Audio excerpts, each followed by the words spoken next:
Oi meninas, tudo bem com vocês? Gente, hoje o assunto pode não parecer sério, mas é muito sério. Dinheiro e criança. Você acha que essa relação não tem nada a ver? Fica ligada nesse vídeo aqui, porque você vai ver que você tem muito a aprender. Lá na minha casa eu tenho 3 meninas, uma de 3 anos, uma de 5 e uma de 10, que me pedem muita coisa o dia inteiro. Mamãe, me dá isso, mamãe, você compra pra mim? Eu tenho certeza que na sua casa acontece a mesma coisa, né? Agora, quando é a hora de dizer não e como a gente deve trabalhar com essas crianças para elas terem equilíbrio financeiro na vida adulta? Vamos saber comigo?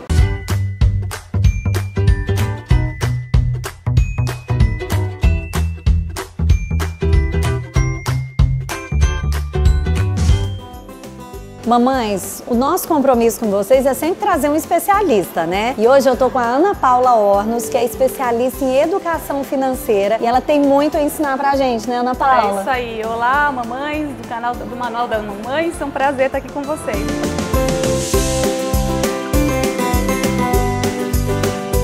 Gente, eu tô louca pra saber aí sobre essa relação criança e dinheiro. Quando é que a gente começa a se preocupar com isso, doutora? Pois é, a gente precisa Doutora? começar. Doutora não, Tô doida. por favor. Peraí. Ela me deixou 10 anos mais velha agora. Tudo bem, gente, é que ela é doutora em educação financeira, mas vamos lá. Mas conta. a gente começa a educação financeira desde o berço. É incrível, né? Que a gente... Desde o berço? Desde o berço. Parece que educação financeira é um assunto que é só matemática, calculadora, orçamento. Mas, na verdade, quando a gente fala de educar os filhos com relação ao dinheiro, a gente está falando de fundamentos que a gente precisa passar para eles. Você acredita que tem pessoas que me procuram no escritório, me contratam e escondem as contas de mim? Acontece isso, né? Porque elas estão me pagando para ajudá-las a organizar o dinheiro, mas escondem os números, escondem as faturas, né? É contraditório. Porque quando a gente fala de dinheiro, a gente fala muito de emoção, de coração, daquilo que a gente sente em relação ao dinheiro. Se a gente fala de educar os filhos, a gente fala também do que educá-los em relação aos comportamentos, às emoções deles, aos valores morais, a tudo aquilo que envolve o lidar com dinheiro. E isso a gente pode ensinar desde o berço. É incrível, né? Agora, bem prática, do berço é assim, saber fazer a criança esperar o momento certo.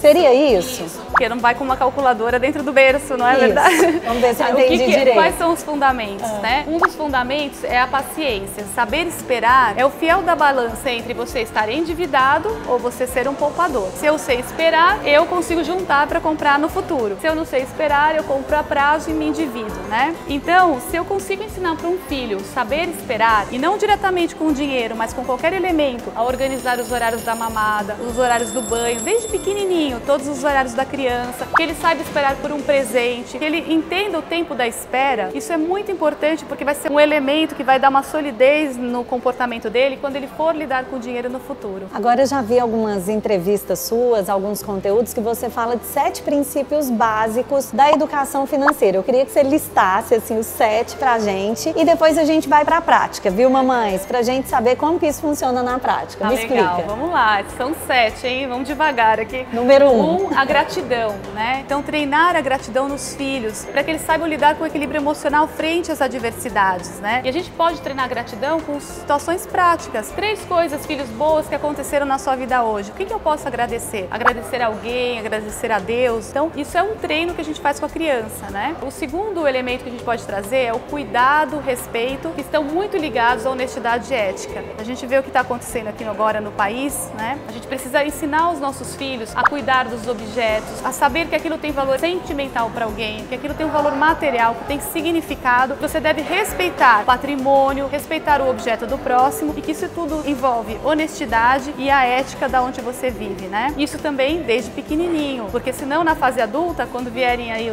as armadilhas, as tentações, ele não vai ter o fundamento interno para lidar com isso. Vamos pro terceiro? São muitos. Tô louca pra saber o terceiro, gente. Gente, eu já me salvei aqui com 2 tópicos, tá? Eu tô no caminho certo, eu espero que vocês também estejam. Tô louca pra saber o terceiro tópico. E é o seguinte, tá um pouquinho barulhento esse vídeo, porque a gente tá numa conferência internacional com muitas mamães, com muitas crianças também. Então não estranha não, tá? E eu quero saber qual que é o terceiro passo. Vamos ver se eu tô acertando. Vamos lá, hein? O terceiro passo seria ensinar o valor do trabalho, porque criança não trabalha, criança estuda e brinca, mas eles aprendem o que é o trabalho olhando pra gente. E trabalho é algo que traz propósito de vida, traz significado, traz realização. Então, quando a gente olha para o nosso trabalho de uma forma desgostosa, de uma forma triste, sem entender o significado daquilo que a gente está fazendo, a criança tende a achar que o trabalho é uma coisa ruim. E dinheiro, se ganha dinheiro através do trabalho. Só que o dinheiro é uma consequência. Antes mesmo do dinheiro vem o significado. E a gente pode treinar isso com eles no trabalho que eles têm, que não é remunerado, mas que é estudar, as atividades extracurriculares. Eles estão trabalhando, né? Então, recompensá-los com o elogio, entender o significado daquilo que eles estão fazendo, o talento que eles estão empenhando, né? Tudo isso é o terceiro princípio, que é ensinar o valor do trabalho, a persistência, o propósito, a realização, metas, etc.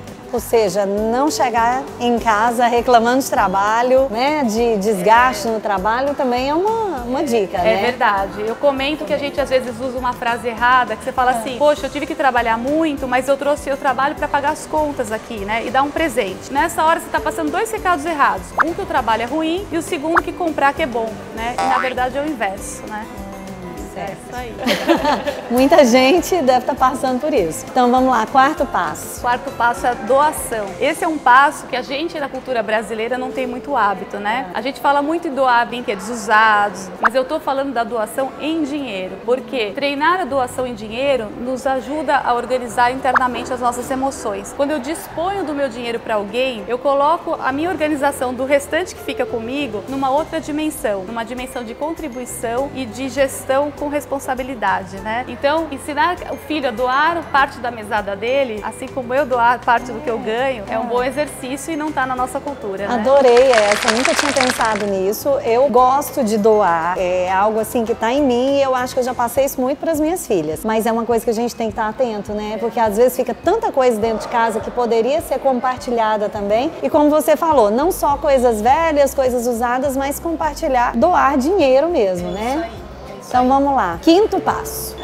A gente vai falar da paciência, né? O saber esperar, que é você saber esperar para não ficar endividado, né? Então treinar a paciência com o filho desde pequenininho. Se ele quer muito uma coisa, vamos poupar? Seria mais ou menos se ele assim. quer muito uma coisa, a gente vai dizer o seguinte, vamos anotar para ver se isso é prioritário ou não, porque daí vem o sexto ensinamento, que é ensinar a prioridade, estabelecer prioridade, a priorizar. Então, fazer a diferença entre necessidade e desejo, fazer lista, olhar com a criança a lista e ver qual a hierarquia daquelas necessidades, né? Então, quando eu falo para a criança, você dá a resposta, eu quero isso, compra, compra, compra. Você fala assim, nem sim, nem não. Você fala, espera, anota. E aí você já tá levando a criança para espera. Você vai olhar com a criança aquela lista, analisar os itens com ela e ver se a necessidade ou desejo e em que momento aquilo pode ser adquirido ou não. Certo. Então, isso é todo um treino que dá para ser feito. E sétimo passo, esse daí eu também não tinha noção disso. Acho que muitas mamães em casa também não, mas super interessante, porque o menino pede tudo a todo momento, né? Viu uma propaganda, mamãe, você me dá isso. E às vezes pra gente ficar livre daquela situação, tá, minha filha, depois eu te dou, né? Mas eu acho que essa também é uma resposta que gera uma expectativa errada na criança. É verdade, né? porque a gente tem que cumprir com aquilo que a gente fala com o filho, né? Então, uma resposta sábia é você anotar com ela e realmente analisar com a criança aquilo que foi anotado, né? Certo. Sétimo passo. E o sétimo passo é a questão da autonomia com a interdependência, ou seja, a criança ter uma certa autonomia para lidar com o próprio dinheiro, que eu recomendo bastante o uso da mesada nisso. Com quantos anos começa a mesada? Então, a mesada por volta dos 7 anos, quando a criança já sabe fazer as operações matemáticas, tem a noção do troco, e quando ela pede autonomia, porque a gente sente no filho, né? A partir dos 7 até os 9, o filho começa a pedir, eu quero um dinheirinho, me dá um dinheirinho, deixa que eu faça essa compra, né? Nessa hora. E aí, nessa hora, você vai colocar a mesada para ensinar de uma forma organizada tudo isso que eu tô falando, né? E valor da mesada por idade? Tem muito isso, né? Então, valor eu nunca recomendo um valor exatamente por idade ou por cálculo, algum tipo de cálculo. Eu recomendo pela interdependência, assim, pela realidade daquela família. Porque cada família tem um orçamento, né? E cada família está dentro de uma classe social, de uma realidade e a família vive. Então, o valor vai ser combinado com a criança. A primeira coisa que você tem que fazer é decidir qual é a finalidade, para que você está fazendo aquilo, né? É para cantina? A criança vai usar o dinheiro aonde? E aí você tem noção de quanto que a criança gasta no mês para uma cantina. Só que aí ela tem que ser justa. Justa de justiça e justa de apertadinha, né? Não pode ser frouxa a mesada. Então, eu vou fazer o cálculo da cantina. Ah, vou dar tantos reais para a criança gastar naquele mês com a cantina. Só que ela vai ter que administrar, né? Porque pode ser que ela possa levar o lanche de casa, que um dia ela não compre, outro dia ela compre, e daí ela vai passar para autonomia. Então, o cálculo é feito dentro da realidade que a criança vive, junto com a criança. Agora também não adianta nada ter mesada e você sair dando tudo pro seu filho, né? Eu acho que tem que ter o objetivo é isso aí, correto, tem que né? deixar a criança poder passar, experimentar, ficar zerada, né? Que para aquele dinheiro não ser só algo a mais, né? É isso aí, a tal da vitamina Z, né? Z de ficar zerado, não é? Agora, como é que faz quando a criança começa a exigir, por exemplo, ah, você ainda não me deu minha mesada, eu quero minha mesada, tal. Como é que a gente lida também com isso? Então, porque a mesada, como você quer ensinar... Não é uma obrigação dos pais, né? Então, a mesada é uma ferramenta de ensinar educação financeira. Se eu, pai, decidir usar essa ferramenta, foi uma decisão minha usar, eu tenho que cumprir com o compromisso da mesada. A criança tá certa em te cobrar, e se você não honrar, né, que é o mesmo que você não receber o seu salário se você trabalha, né? Então, de fato, você precisa honrar com aquele compromisso que assumiu, porque ela vai estar organizando o orçamento dela mensal com aquele recurso, né? Agora eu quero saber o seguinte, por exemplo, eu tenho uma filha de 10. A de 5, certamente, se vê eu dando mesada para de 10, já vai me pedir também. E a de 3 vai falar, mamãe, por que elas recebem e eu não? Como é que a gente faz num caso desse? Com filhos e idades diferentes. Então, por isso que eu digo que ela tem que ser justa, de apertada e de justiça, né? Cada criança tem uma realidade. Então, eu faço isso às vezes com alguns pais, principalmente com filhos jovens, né? Porque os filhos jovens, às vezes já em algumas determinadas famílias ganham um carro e precisam do combustível, ou andam com transporte público, mas tem os gastos do final de semana com teatro, com cinema, com balada, né? Então, e tem faixas etárias, normalmente eles estão entre irmãos, né? A gente decide com cada um individualmente dentro de uma realidade. E normalmente dá para fazer uma proporção. Na minha realidade de vida, com tal idade é tal valor, com tal idade aumenta um pouquinho porque aumentam os gastos. Normalmente as famílias conseguem se organizar com uma lógica de justiça entre irmãos de faixas etárias diferentes. E você é a favor, assim, por exemplo, de um porquinho em casa, bem didaticamente, para realmente poupar, ou isso já nem funciona mais hoje? Olha, eu sou a favor até crianças de 11 anos de idade, 12, é bastante saudável. Porque tem gente que, assim, educação financeira para ele é comprar o porquinho e ir colocando moedinha, não é, Ana verdade. Paula? Tem muita Mas eu gente recomendo que pensa assim, 3 caixinhas, 3 porquinhos diferentes, me conta né? dessas caixinhas. O porquinho do poupar, mas o porquinho do usar e o porquinho do doar. Então são 3 caixinhas que a criança vai destinar, porque ela destina 70% do dinheiro que ela recebe para usar. Não adianta a criança guardar tudo, porque isso não é real. Não vai acontecer isso na vida dela adulta, né? Então aquela criança que pega o porquinho e guarda tudo, aquilo passa a ser uma brincadeira irreal. Você não está treinando nada. Então é importante que ela guarde um pedaço para juntar para comprar alguma coisa de médio prazo, mas que ela use todos os meses um valor. 70% que ela faça doação também. Então são 3 porquinhos. Ó, igual da historinha, né? Adorei. Agora o lobo mau, né, gente, são as dívidas, né? Então não pode mesmo. Tem que ter essa consciência também. É isso aí. Né?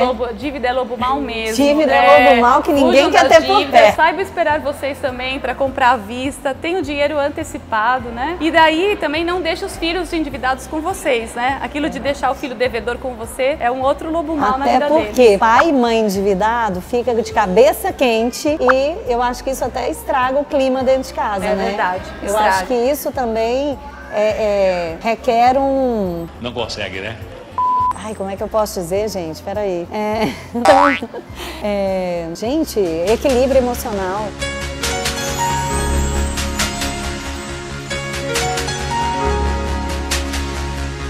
O equilíbrio emocional da família também está diretamente ligado ao equilíbrio do dinheiro, não é? Claro, totalmente ligado, é isso aí. Casamentos saudáveis são casamentos com equilíbrio financeiro, né? Ó, agora para tudo aí e vem se inscrever no nosso canal para você não perder nenhum vídeo, porque todos os vídeos vão te ajudar a ser uma mãe melhor. Compartilha, dá o like aí nesse vídeo. Gente, vamos alcançar um monte de curtidas nesse vídeo para chegar cada vez a mais mamães, tá bom? Gente, como eu amei participar desse momento aqui com a Ana Paula, porque me ensinou demais. Eu tenho certeza que vai ensinar muitas mamães também em casa. Ana Paula, você é uma simpatia. Obrigada, e você consegue passar assim de uma forma muito didática o que a gente precisa fazer. Te agradeço, viu? Obrigada, adorei, viu? Obrigada a vocês por assistirem o vídeo. Também estou nas redes sociais, @AnaPaulaOrmosOficial. Obrigada. Ó, então visita a página dela lá aí. também, tá? Curtem lá o Instagram, Face, tudo. E aí, vamos ser mães melhores hoje?